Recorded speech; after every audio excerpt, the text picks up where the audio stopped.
असं कधी घडलं का? नाही. महाराष्ट्रात नाही, भारत देशात नाही, तेलंगणात नाही, राजस्थानात नाही, दिल्लीत नाही. जिथं वारकरी संप्रदाय पोहोचत झालाय आणि जिथं संप्रदायाचा अखंड हरिनाम सप्ताह चंदोनाना काल्याचं कीर्तन झालं नाही असा सप्ताह नाही. कधी मध्ये ओढच काल्याचं कीर्तन झालं नाही असा सप्ताह नाही. प्रश्न असा की काल्याचं कीर्तन शेवटीच का करतात? का बरं? एवढ्या दिवसाचा आमच्या राजेगावला सप्ताह चालू आहे, एवढ्या माता आहेत, एवढे पुरुष आहेत, एवढा आम्ही एकत्रित येतो, वर्गणी देतो, आमच्या जीवनातला अनमोल वेळ देतो. मग आम्ही हे कीर्तन करत असताना हे काल्याचं कीर्तन शेवटी का करतो? पहिला प्रश्न. दुसरा प्रश्न, काल्याचं कीर्तन दुपारी का करतात? रोज तुम्ही रात्री कीर्तन केली, एवढंच एक कीर्तन जबाबदार ते दुपारी आहे. मग पहिला प्रश्न आहे काल्याचं कीर्तन दुपारी का करतात? दुसरा प्रश्न आहे पहिला प्रश्न आहे काल्याचं कीर्तन शेवटी का करतात? दुसरा प्रश्न आहे काल्याचं कीर्तन दुपारी का करतात? आणि अतिशय महत्वाचा, काल्याच्या कीर्तनात आज भगवान शंकर नाही, कुठले नारद नाही, कुठला ऋषी नाही, कोणता साधू नाही, कोणता देव नाही. चरित्र ते उच्चारावे केले देवे गोकुळी. आजच्या दिवशी कृष्णाचं चरित्र सांगावं. गायीन तेळा चरित्र पवाडे राखिल्या सवंगड्या सहित गायी. आजच्या दिवशी काल्याच्या कीर्तनात कृष्णाचं चरित्र का सांगावं? 3 प्रश्न आहेत बघा. ऐका. पहिला, काल्याचं कीर्तन शेवटी का करावं? दुसरा, काल्याचं कीर्तन दुपारी का करावं? तिसरा, काल्याच्या कीर्तनामध्ये भगवान कृष्णाचं चरित्र का सांगावं? उत्तर ऐका एका मिनिटात. काल्याचं कीर्तन शेवटी का करतात? कीर्तन काल्याचं हे परिपूर्णतेचं आहे, त्याच्यानंतर परत कीर्तन नसतं म्हणून ते परिपूर्णतेचं आहे. त्याच्यानंतर समाप्ती आहे, त्याच्यानंतर प्रसाद आहे म्हणून ते कीर्तन परिपूर्णतेचं आहे बरं का. हो, त्याला ज्ञानेश्वर महाराजांनी ज्ञानेश्वरीमध्ये 2 उदाहरणं दिली. पहिलं, ज्याची बुद्धी चांगली त्याला पहिलं कळल नाही, पहिलं ज्याला कळालं त्याला दुसरं कळल. ऐका. देवळाच्या कामा कळसू का परमगंगेशी सिंधू प्रवेशू. ज्ञानोबारायांनी 2 उदाहरणं दिली. पहिलं म्हटलं, एखाद्या मंदिराचं बांधकाम सुरू झालं. ऐका राजेगाव, आपण मंदिर बांधलं, मंदिराचा पाया उभा राहतो, पायावरती भिंती उभ्या राहतात, भिंतीवरती स्लॅब पडतो, स्लॅबमध्ये लिंग बसवलं जातं, मूर्ती बसवली जाते, फरशी बसवली जाते. किती सुंदर कलर आहे, किती क्वालिटीची फरशी आहे, किती सुंदर मूर्ती आहे, याच्यावरून मंदिर कधी चंदोनाना परिपूर्णतेला जात नाही. मग मंदिरावरती ज्या दिवशी कळस धारण होईल त्या दिवशी मंदिराचं बांधकाम परिपूर्णतेला जातं. तसं काल्याचं कीर्तन झालं की सप्ताह रूपी बांधकाम परिपूर्णतेला जातं. एवढं सोपं आहे बघा. एवढं सोपं सांगू नाही, काय कळालं नाही. दुसरं सांगतो ऐका. परमगंगेशी सिंधू प्रवेशू. गंगा आहे, गंगा कोणतीही घ्या, तुमच्या तालुक्यातली घ्या, भिगवणची घ्या, राशींची घ्या, कर्जतची घ्या, नगरची घ्या, पुण्याची घ्या. गंगा घ्या, गोदावरी घ्या, नर्मदा घ्या, कावेरी घ्या. जेवढ्या म्हणून गंगा या देशात आहेत त्या सगळ्या गंगा जाताना समुद्राला जातात. पुढे जातात, समुद्राला जातात. प्रमाणे तुका म्हणे गंगा सागर संगमी अवघ्या झाल्यावर मी कमाया, अवघ्या झाल्यावर मी कमाया, अवघ्या झाल्यावर मी कमाया, अवघ्या झाल्यावर मी कमाया. तुका मन गंगा सागर संगमे, तुका मन गंगा सागर संगमे, अवघ्या झाल्यावर मी कमाया, अवघ्या झाल्यावर मी कमाया. तुका मन गंगा सागर संगमे, तुका मन गंगा सागर संगमे, अवघ्या झाल्यावर मी कमाया, अवघ्या झाल्यावर मी कमाया.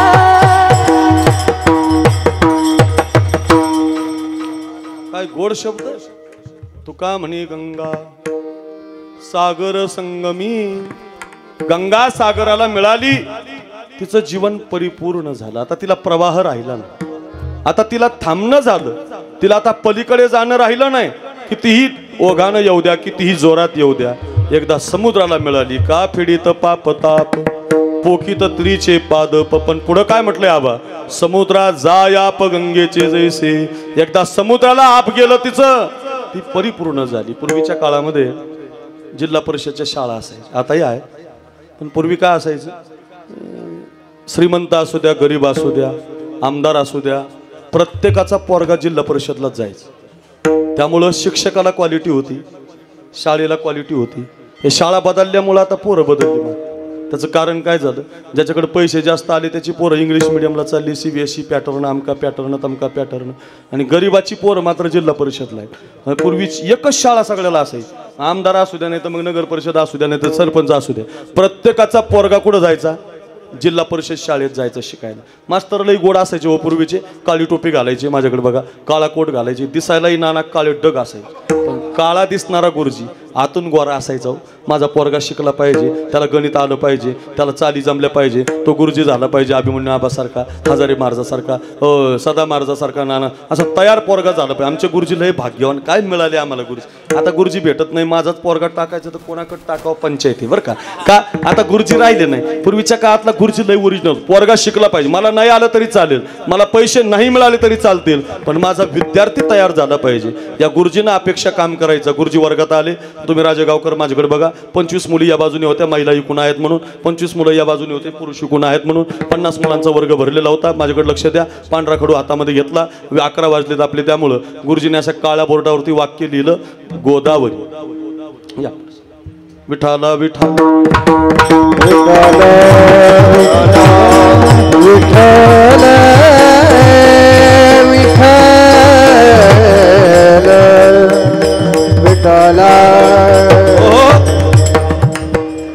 गुरुजीने काय वाक्य लिहिलं तुम्ही लक्ष द्या.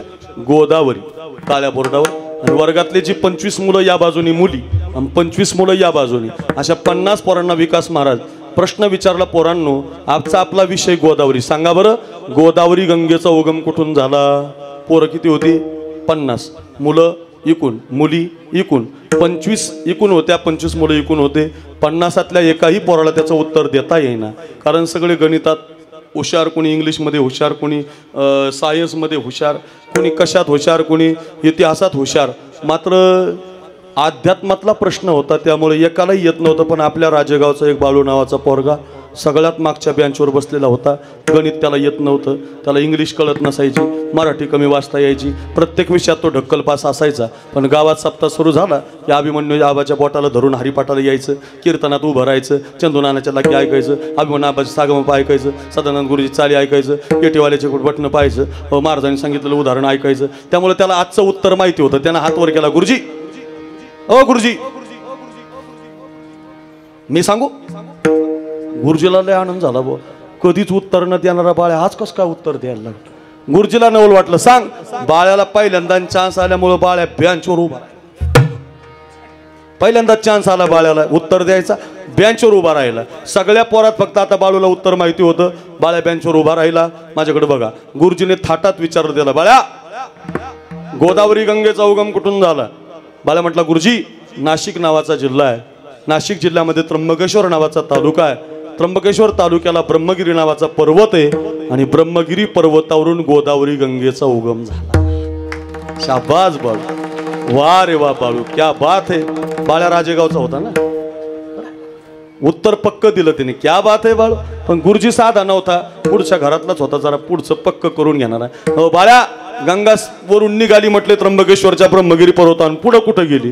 बाळ्या म्हटलं, पुढं पुढं ती कुशावर्त नावाच्या कुंडात आली. शाबास बाळू. पुढं पुढं म्हटलं गंगापूरच्या धरणात, पुढं नाशिकच्या रामकुंडात, पुढं नांदूर मधमेश्वर, पुढं कोपरगाव, पुढं वैजापूर, पुढं पैठणचं धरण. आता बाळूच्या लक्षात आलं, गुरुजी काही थांबायच्या अंदाजात नाही, पुढं कुठं गेली, पुढं कुठं गेली, पुढं कुठं गेली, गावं काही संपायचे नाही, धरणं काही आटपायचे नाही, आता काय करावं म्हणून बाळ्यानं आपलं कीर्तन लवकर संपावं म्हणून पहिलं उत्तर देऊन टाकलं शेवटचं. ते म्हटलं, गुरुजी ऐका ऐका, या कुंडातून त्या कुंडात गेली राहू द्या, या धरणातून त्या धरणात गेली राहू द्या, या गावाहून त्या गावाला गेली राहू द्या. गुरुजी जैशी पैठणच्या नाथसागरातून गंगा निघाली, संभाजीनगर, बीड, परभणी, नांदेड अशा मराठवाड्याला पाणी देत देत ती गंगा सप्तमुखानं आंध्र प्रदेशामधून सागराला जाऊन मिळाली. उत्तरच ठेवलं नाही बाळ्यानं आता, पण तरी गुरुजी जरा पुढच्याच घरातला होता. मग गुरुजीने विचारलंच, बाळ्या गंगा समुद्रात गेली, पुढं कुठं गेली? आता कशाला, आता पुढं कुठं गेली म्हटल्याबरोबर बाळ्या म्हटला, गुरुजी आता तुमच्या डोंबल्यात गेली. का? गंगेचा प्रवाह समुद्रापर्यंत आहे. पुन्हा ऐका, गंगा एकदा सागराला मिळाली, तिचं जीवन परिपूर्ण झालं. तसं काल्याचं कीर्तन झालं, सप्ताह परिपूर्णतेला गेला. चला दुसरा प्रश्न आहे, काल्याचं कीर्तन दुपारी का? त्याचं कारण आहे बरं का. भगवान कृष्णाने जो यमुनेच्या काठावर काला केला, आजच्या दिवशी आपण जो सांगणार आहेत पुढं, तो काला यमुनेच्या काठावर दुपारच्या वेळेला झाला. त्याची प्रतिकात्मक बुद्धी म्हणून आपण दुपारी करतो. अतिशय महत्वाचा तिसरा प्रश्न, काल्याच्या कीर्तनात भगवान कृष्णाचं चरित्र का सांगायचं, तर त्याचं उत्तर आहे काला म्हणजे परिपूर्णता, आणि परिपूर्णतम देव फक्त भगवान कृष्ण आहे. भगवान कृष्ण एवढा परिपूर्णतम देव कुणी नाही. परिपूर्णतम साक्षात त्यांना एवढं काहीतरी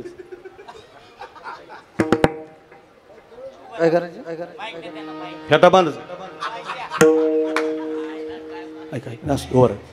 मला काय वाटलं, विठाला विठाला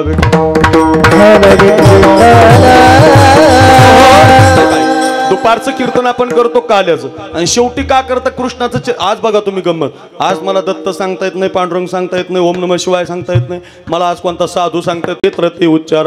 आजच्या दिवशी कृष्णाचं चरित्र सांगायचं, साखरे महाराजांना नाही तर अजून कोणता महाराजांना. आजच्या दिवशी कृष्णाचं चरित्र का सांगायचं, त्याचं उत्तर आहे परिपूर्णतेचा काला आणि परिपूर्णतेम देव भगवान कृष्ण. परिपूर्णतम साक्षात श्रीकृष्णो नान्यवही एक कार्यार्थागत्यम कोटी कार्यम चकार. हा बाई तुझा लाडका कान्हा तुलाच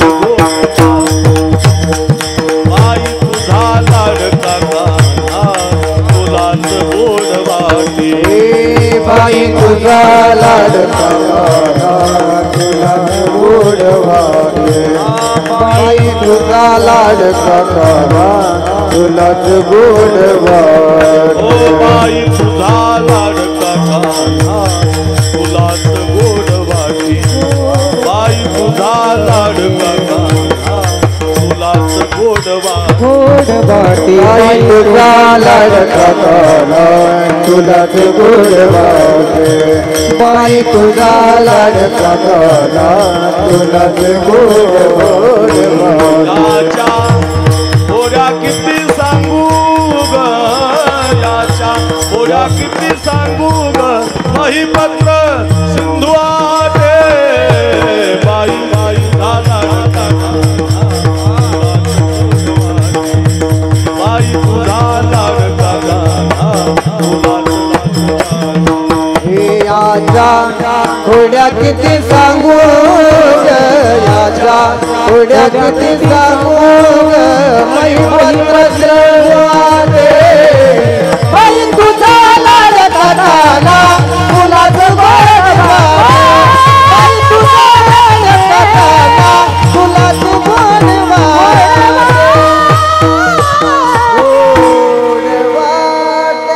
काय गवळण आहे, घरी घेऊन जा. बाई तुझा लाडका कान्हा तुलाच गोड वाटे. बाई तुझा लाडका कान्हा तुलाच गोड वाटे. बाई तुझा लाडका कान्हा तुलाच गोड वाटे. महाराज वाजवायला आहेत, ऐका इतकं गोड वाजवतात म्हणून डबल म्हणतोय. बाई तुझा लाडका कान्हा तुलाच गोड वाटे. बाई तुझा लाडका कान्हा तुलाच गोड वाटे. याच्या थोड्या किती सांगू ग, याच्या थोड्या किती सांगू ग, महिपत्र सिंधू आटे. बाई तुझा लाडका कान्हा तुलाच गोड वाटे.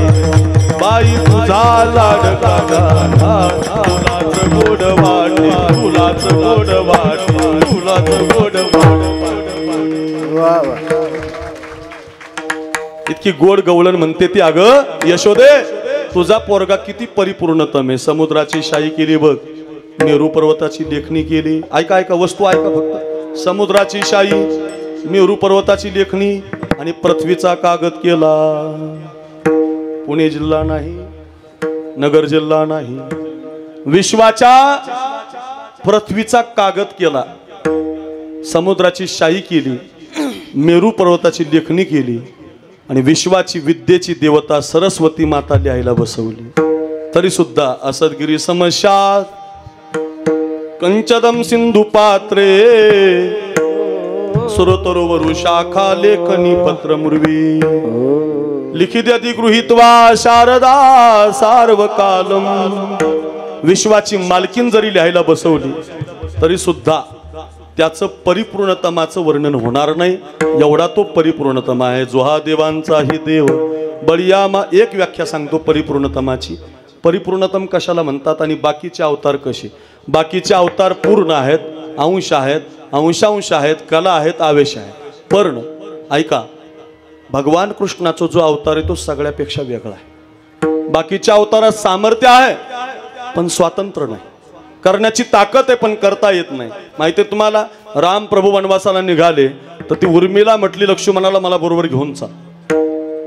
तर राम प्रभूनं लक्ष्मणाला सांगितलं उर्मिलेला नेता येणार नाही, कारण वनवास फक्त वाल्मिक ऋषीनं तुला मला सीतेला दिला. बोलिले वाल्मिक. का? साधूच्या पलीकडे जाता येत नाही. हा पूर्ण अवतार आहे. साधूनं सांगायचं आणि देवानं करायचं असे 23 अवतार आहेत. फक्त एक कृष्णाचा अवतार आहे, तिथं कुणाचंच काही चालत नाही. हो, गोकुळाची परंपरा होती इंद्राची पूजा करणे. काही गावाला परंपरा आहेत, तुमच्या गावाला ही आता राजेश्वराची परंपरा आहे. केवढा सप्ताह आहे, केवढी यात्रा आहे, एवढा समाज जमतो, एवढा सर्वस्व सोडून तुम्ही 8 दिवस या सप्ताहाला वर्गणी देता. महाराष्ट्रातली विद्वान कीर्तनकार घेऊन येता, प्रत्येक दिवशी चिंतन ऐकता, हो प्रत्येक दिवशी वेगवेगळा अभंग ऐकता. एवढा गोड सोहळा तुम्ही करता. तुमच्या गावची ही परंपरा आहे. प्रत्येक गावाला, माझ्या गावाला सुद्धा परंपरा आहे सप्ताहाची. आता हजारे महाराज असतात, सदानंद महाराज, आप्पा महाराज, चंदू महाराज येतात. ऐका, आमच्या गावाच्या काल्याच्या परंपरेला बाजरीची भाकर विकास महाराज वांग्याचं भरीत करतात. काल्याच्या कीर्तनात काय करतात? बाजरीची भाकर वांग्याचं भरीत करतात. आता हे लई दिवसाची परंपरा आहे. या 2-4 वर्षात जरा आमचं नाव झालं, माझंच काल्याचं कीर्तन गावात व्हायला लागलं. तर मी गावातल्या लोकांना विनंती केली, का रे मुलीच्या लग्नाला बुंदीचे लाडू करता, बालुशाही करता आणि देवाच्या सप्त्याला भाकरी कवर करायचे. ते म्हटले महाराज तुमचा काला कॅन्सल. का? आमची भाकरी फार जुनी आहे, तिला बंद करू नका. पुन्हा ऐका, परंपरा बंद करता येत नाही. या पुढे असं आहे प्रवीणराव, हे दौंड तुमच्या पोलीस स्टेशनला आमचे प्रवीण साहेब आहेत, पोलीसमध्ये आहेत, ते आपले वारकरी आहेत. विशेष म्हणजे त्यांच्या गावी आत्ताच गावात कीर्तन झालं माझं. फार चांगले आहेत, वारकरी आहेत, गायक आहेत चांगले. अजून कोण होतं साहेब? दुसरे तिकडेच बसले. पोलीस लोकांना वर बोललेलं म्हणजे आपले कामं सोपे जातात. बरं दुसरं काय, कुठं अडचण आली, गाडी आलेली, बरं राहतं. लायसन नसलं तरी भागून घेतात ते, म्हणजे बरं राहतं. असे पोलीस आमचे प्रवीण साहेब आले. ऐका ऐका काय सांगत होतो, काय काय काय गेलं डोक्यातून नाही. ऐका, परंपरा भाकरी भाकरी जुन्या काळातली जी परंपरा आहे ती तुम्हाला बंद करता येत नाही. तुमची परंपरा तुम्हाला मोडता येणार नाही, किती काही करा. का मोडता येत नाही? ती बापजाद्याची आहे, जुनी आहे, परंपरा आहे, त्या परंपरेला मोडता येत नाही. तसं इंद्राची पूजा करणे गोकुळाची परंपरा होती. भगवान कृष्ण गोकुळात आले. कोणता इंद्र रे हा? कोणी सांगितलं? म्हटले बंद करा. हो, पूजा बंद झाली. इंद्राला राग आला, इतका पाऊस पाडला, धोधो पाऊस पाडला, गेल्या वर्षी सारखा इतका पाऊस पाडला की गोकुळ वाहून जाण्याची बारी आली. पण भगवंतानं काही पूजा नाही केली बुवा. अर्थ काय? ऐका ऐका, सामर्थ्यही आहे आणि स्वातंत्र्यही आहे. असा फक्त एकच अवतार आहे कृष्णाचा. म्हणून आजच्या दिवशी कृष्णाचं चरित्र गावं. महाराज 11:15 काटा गेला, कळलं आम्हाला. परिपूर्णतेचं कीर्तन काला शेवटी करावं. दुपारी कृष्णानं काला केला म्हणून दुपारी करावं, आणि परिपूर्णतम देव कृष्ण आहे म्हणून त्याचं चरित्र आज गावं. कळलं महाराज? पण तुम्ही आता सांगितलं समुद्राची शाईन, मेरू पर्वताची लेखनीन, पृथ्वीचा कागदन, तरी त्याचं चरित्र सांगता येत नाही. मग त्याचं चरित्र तरी नेमकं काय आहे? महाराज त्याचं चरित्र आपल्याला सांगतात अभंगाच्या पहिल्या चरणात. पाहता गोवळी, पाहता गोवळी, पाहता गोवळी, पाहता गोवळी, पाहता गोवळी, पाहता गोवळी, पाहता गोवळी, पाहता गोवळी, पाहता गोवळी, पाहता गोवळी, पाहता गोवळी, पाहता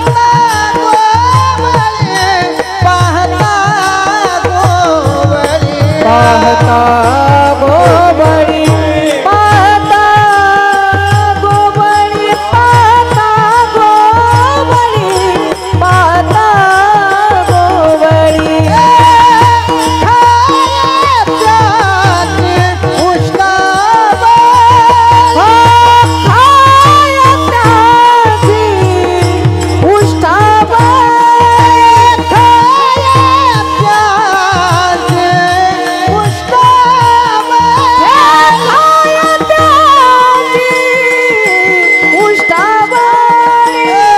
करते नामाचे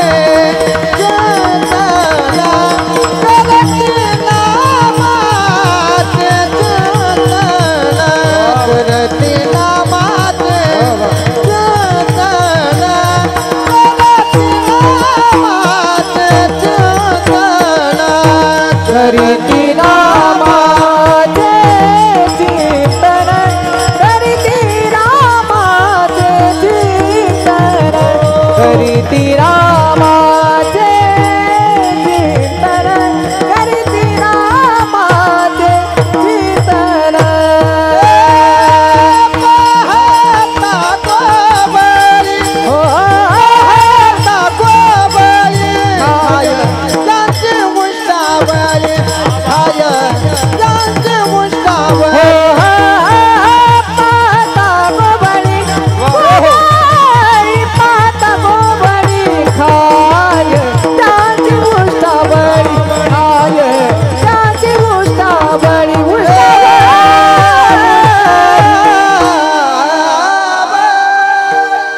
वा रे वा वा गायक. पहिल्या चरणामध्ये पाहता गोवळी काय चरित्र आहे महाराज.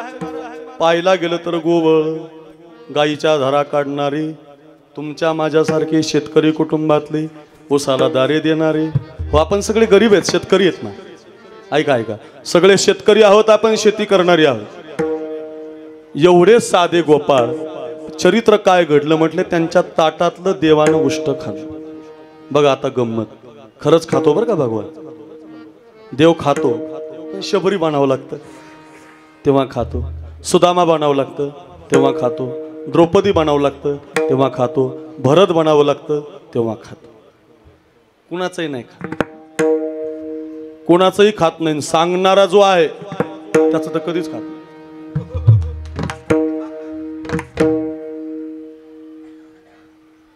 एका महात्म्याच्या मुखातून ऐकलं होतं मी आप्पा महाराज, पंढरपूर क्षेत्रामध्ये एक मोठा सप्ताह झाला होता माग. तेवढा सप्ताह अजून झाला नाही. सप्त्याचं वैशिष्ट्य असं होतं,